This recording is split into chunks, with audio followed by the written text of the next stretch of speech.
The installation per se is done, but is it completed? Not really. The checklist was already made. We ran through all the items that we could finish now, because again, we're gonna have to wait for the final adjustment on all the doors and drawers after the countertop is installed and the backsplash.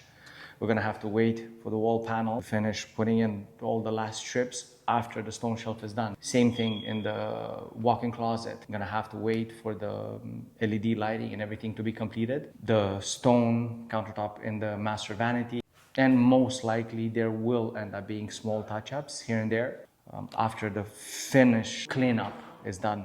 So final cleanup is done. There will be little adjustments, little paint touch-ups, stain touch-ups, but this is normal on an installation this size.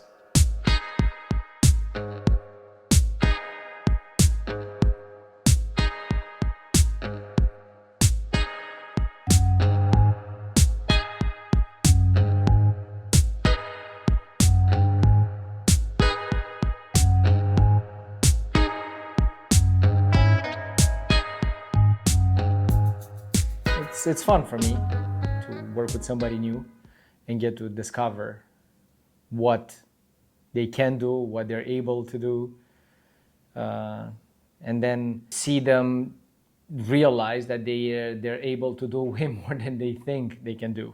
Because with proper instructions and guidance, almost anybody can do what I do. I enjoy working a lot with people that have potential. And I think Marco is one of those guys. It's just now he's gonna have to prove himself.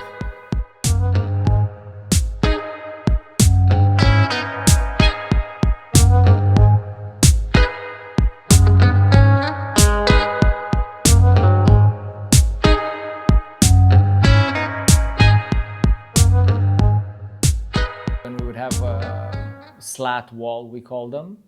You would have the individual strips. We would use one spacer, and then with that spacer you nail in with 23 gauge nails, because they're really small and you don't really see where the nail goes into the piece, and you can very easily cover it with wax or touch-up paint, and it's really invisible.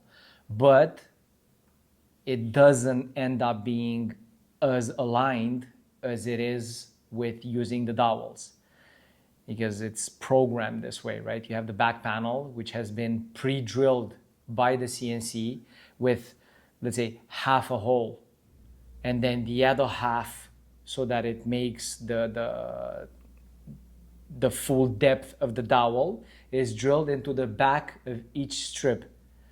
So it's mathematically every time exactly in the right position, it's exactly the right depth. And installation is just a matter of putting the dowel in the strip with wood glue, put wood glue in the hole on the wall panel, and put them in place.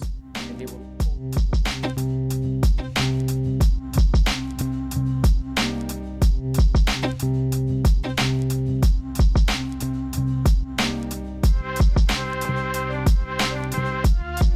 There's a lot of pieces, and what you see there, it's probably less than half of the work that went into that project, right? Because it has been designed in Montreal. So it was a collaboration between Ioana, Dalixa, the design team, the drafting team, the client, the project manager. So when it got to us, half of the work was done almost, right? Because it was designed, cut, and put together, meaning the boxes were assembled. And if you remember, we had to go to Montreal and we loaded up a 53-foot trailer filled with cabinetry. And most of it was for East Mary.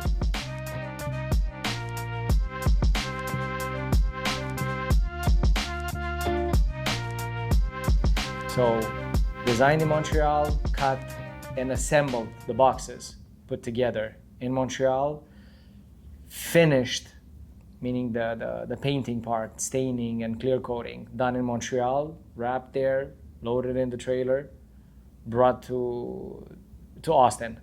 And here's where I took over, basically. And the three, and Ioana, right? Four of us, we did the installation there. You helped a little bit, but just a little bit. I did. But you helped. I carried some tools in. There you go.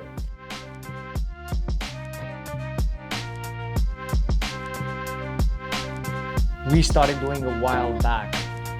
When you have multiple pieces put together on a panel, on a door, be it whatever, and you paint them as one, if they started as individual pieces, it doesn't matter how well you glue them, how well you dowel them, join them, they will individually move, just like a 5-piece door would, right? And we don't do 5-piece doors when we paint, we do 1-piece carved doors because of the same reason. With those doors, they had the fluted panel at the bottom.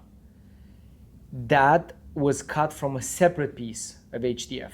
So in theory, the easy way out would have been to cut the door, cut the panel, glue them together, paint them as one. Job done.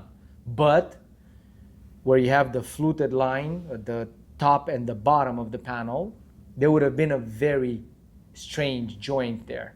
And those would have moved, the frame of the door and the fluted panel would have moved almost in 3-dimensional movement.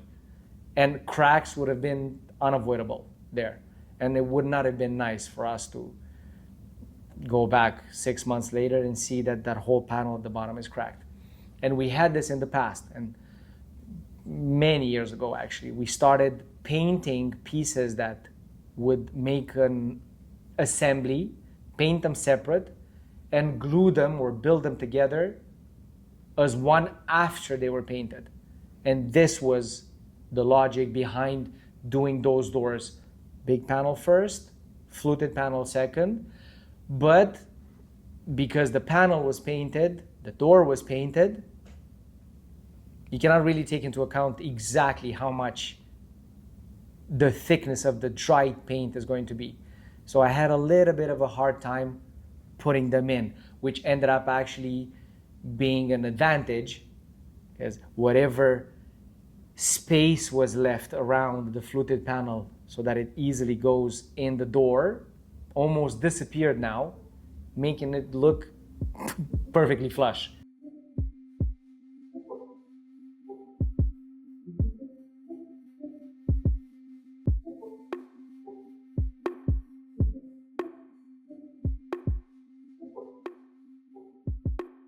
A very long floating vanity. It doesn't reach the floor. It's wall to wall with a 4-inch countertop with built-in sinks.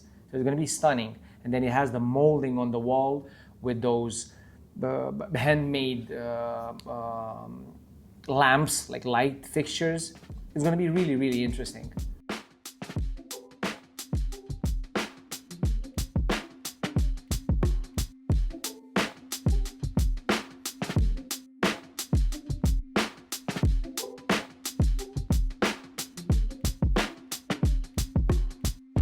That kitchen was designed to be more part of the living space rather than the practical side of a house, a kitchen.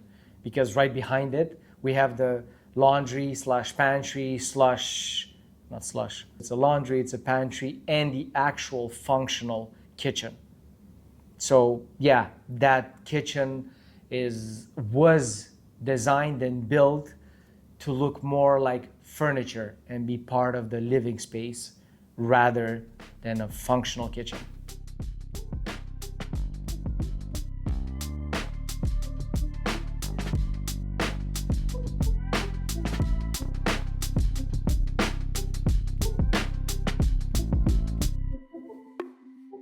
So this space actually has 2 kitchens, one for show and one to be used. The green space, where everything is the same color, walls and cabinetry, was designed with triple purpose: laundry, pantry, kitchen.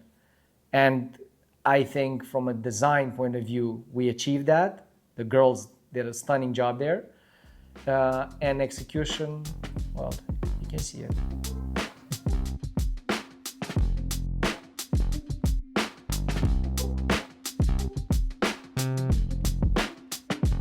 As a space for a closet, it was very small, right? You walk in and like, oh, it's a tiny room. Oversized cabinetry in that tiny room make it to where it's super efficient for storage and organizing clothes, and you walk into that, what used to be a tiny space, and you're like, whoa, that's a ton of storage here. We used floor to ceiling storage.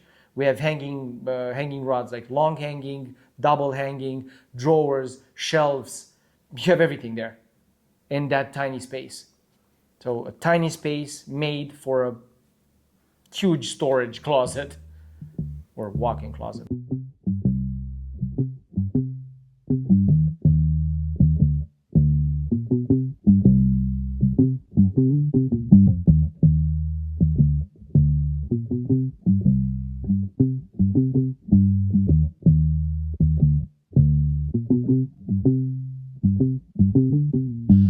Hopefully next week, that's what I was talking to Marco about, how we schedule to see, now that the installations are pretty much done, we have to start working on the next projects that are going to be installed.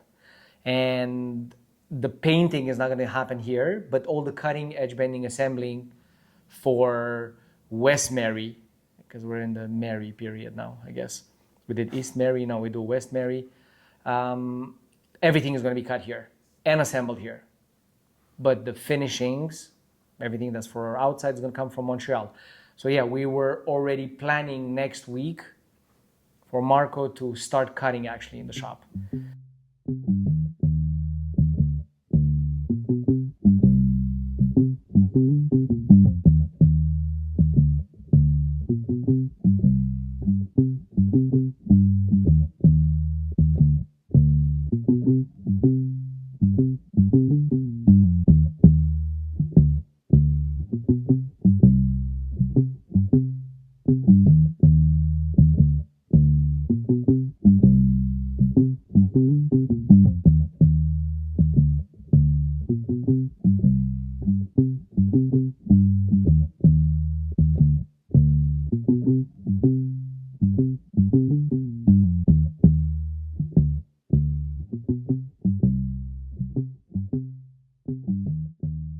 That's it? That's it.